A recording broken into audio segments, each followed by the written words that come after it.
I thought I would talk about my DIY top.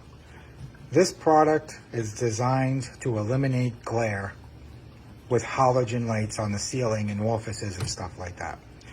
So it's great for reptiles and amphibian tops, but it's also used highly in reptiles and amphibians for structures to foam over, structures to attach stuff, make landings. It's pretty easy to work with, cut, and deal with. And it provides these large openings, obviously, and those large openings don't interfere with your UVB the same way a screen top or a glass top will, right? Glass filters out UVB, and screen tops interfere with it. It doesn't really eliminate it, but it definitely tones it down. Now, I mentioned that it's used for glare, and obviously if you come down low, it's very bright, obviously, but it's not glary, right? It's not like looking into your bulb directly without any interference. So the light is kind of forced to come down more vertical, and that's how that works. So the only way to truly get the brightest glare with looking into the bulb would be to pretty much be almost directly underneath it and looking straight up. Aside from that, any other angle away from it, it's bright, but it's not super bright with that bright glare.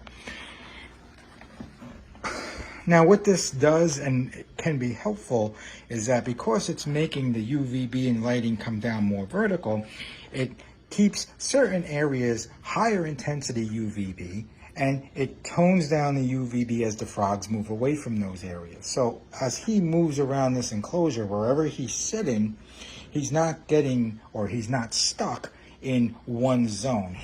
If he's back there, closer to that stone wall area, or hanging out over here near that rock piling, he's going to get a lot more UVB than if he was way off under here hiding under these plants, or even where he is now, he's a little further away and under plants.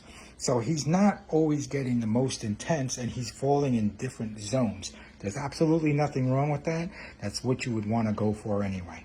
Thanks for watching the video. I cut that video short, and I forgot to mention about working with the product. The product is easy to work with. It's got strength, but it's also fragile. You can cut each one of these with heavy-duty scissors, and it leaves behind all these little sharp edges that you will have to find a way to knock off or grab with pliers and snap them off. And without any experience, it could be tough, but it's not that hard to work with. Something that you can figure out. I recommend kind of taking off, a section, like after you take your measurement of what you need, and practice a little bit before you give it a go on the actual piece. Because it's a little flimsy and it sags in the middle, you're going to want to zip tie some kind of metal rod or a wooden dowel like you see I used, and just zip tie it so that adds the strength, so that when you push down, it keeps it from sagging.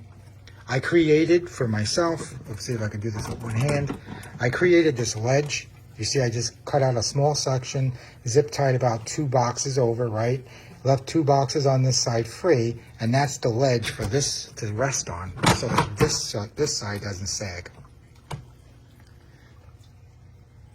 I hope this video is helpful. I also use PVC instead of aluminum foil or clear wrap to cover a large section to trap in heat and humidity. If I felt like I needed more help keeping heat and humidity in, I would just add more. That's why it's recommended to, instead of just cutting it out, lay something on top, starting like from full and just subtracting until you get that fine balance. And then once you know exactly the amount you need, then you can go something with more permanent like this, and it looks a lot better. When this was resting on top, let me show you. I can pull up. I still have some left over. I'll show you the difference. When you have it on top, it makes that big bright glare. See the difference? It reflects so much that I didn't like it up there, because it looked like that, as opposed to, you can see clearly here to here, the difference in looking at it from across the room. That may not bother some people, but it definitely bothered me. Thanks for watching the video.